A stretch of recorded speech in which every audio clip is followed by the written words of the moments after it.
as advertised. This next little vlog is going to be talking about the farm.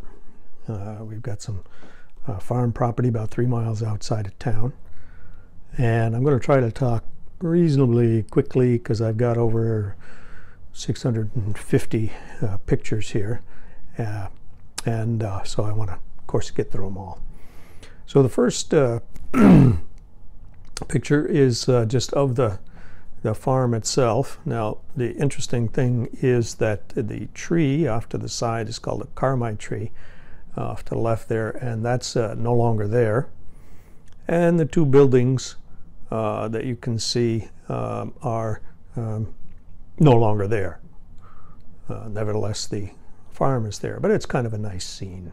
Anyway, you can see kind of in the middle of the picture there's a area where we did some planting, and over near the buildings some other planting, as you'll see in some of the other pictures.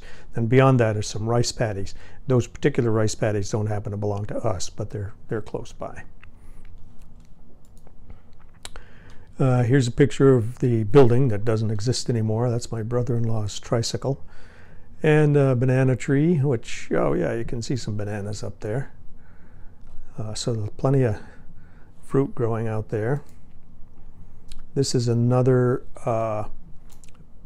picture of what is now the new farmhouse, if you will. You can see we've got a solid concrete block foundation and bamboo up around that. That's a work in progress. The other place had a dirt floor. Another view of the building looking back. If you look sort of in the far right hand side of the picture, that's the tree that currently is no longer there, I think, kind of towards the back. Some squash just growing on its own there in one corner. Stuff grows pretty well when there's proper irrigation and so forth. There you'll see me picking talong, or eggplant. I think that might, I'm not sure who that is out there further helping with the harvesting. They're a good eggplant. Those of you who are over there know they grow good eggplant over there. This is some of the things that we get or got from the farm. Obviously corn or maize, camares or tomatoes, malunggay, regular green beans, and the squash. That's a, now depending on the dialect, that knife there, Americans, we call it a machete. In Tagalog, it's a bolo, and in Ilocano, it's itak.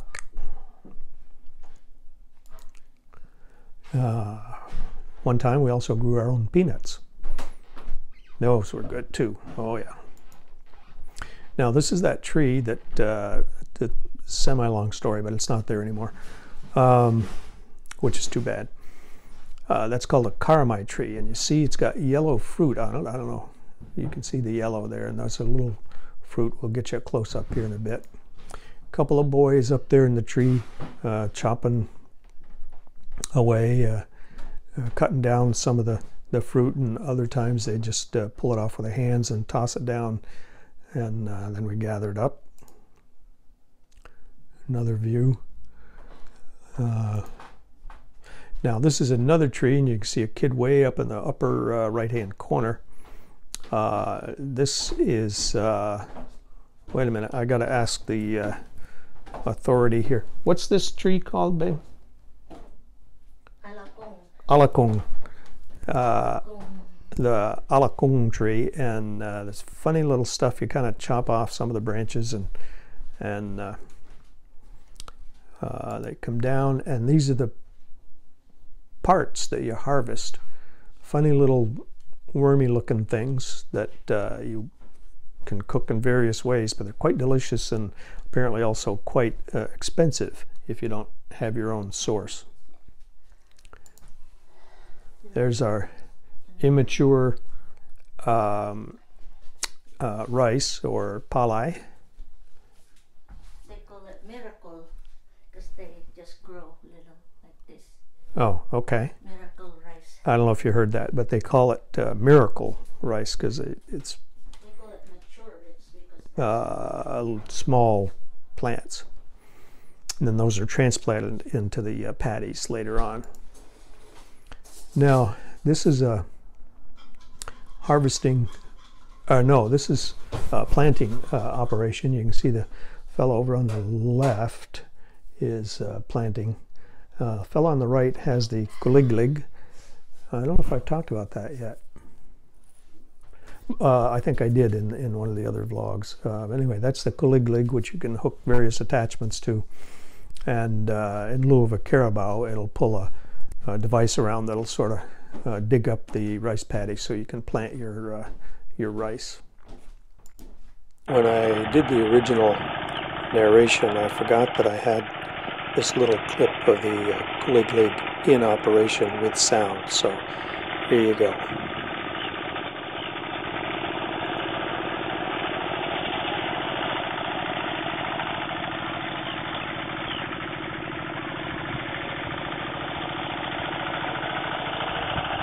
There's the kuliglig.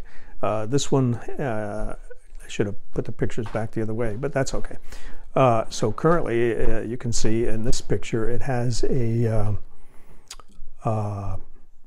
trailer attached to it and just sort of street or dirt tires.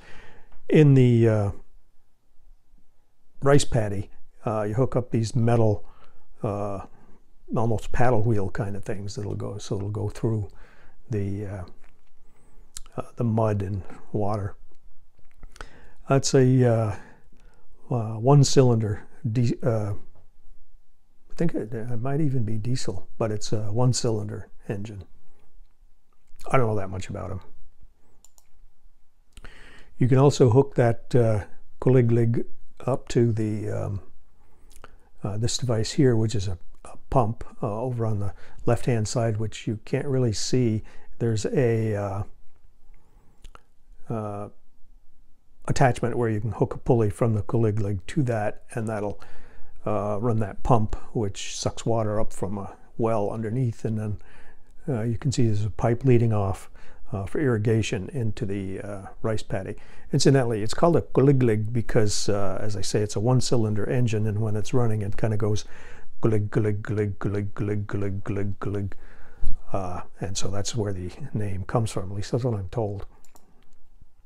One time we grew, of course, those paddies you saw before were our own, and one time we grew purple rice, which was kind of interesting. Had an interesting sort of nutty flavor.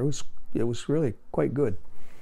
I don't think the yield is as high as with regular white rice, but it was good. There's the traditional tractor, often used in the Philippines, carabao. He's sort of hitched under the mango tree, so he's got a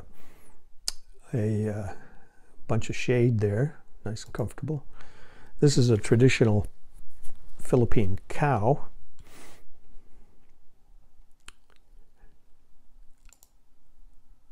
And this shot is taken from across the rice paddy, looking at the old buildings there at the farm, back toward what I call my mountain. Our house is back in town about 2.5 miles as the crow flies from there. More kind of, sort of, almost at the base of the mountain, but not quite, because we're in town. But you'll see this mountain in a lot of different pictures as we go along. So that was the little vlog about the farm. Next, I'm not sure what'll come up next. We'll just have to kind of play it by ear and take it a day or two or three at a time and see what develops. Hope you enjoyed it.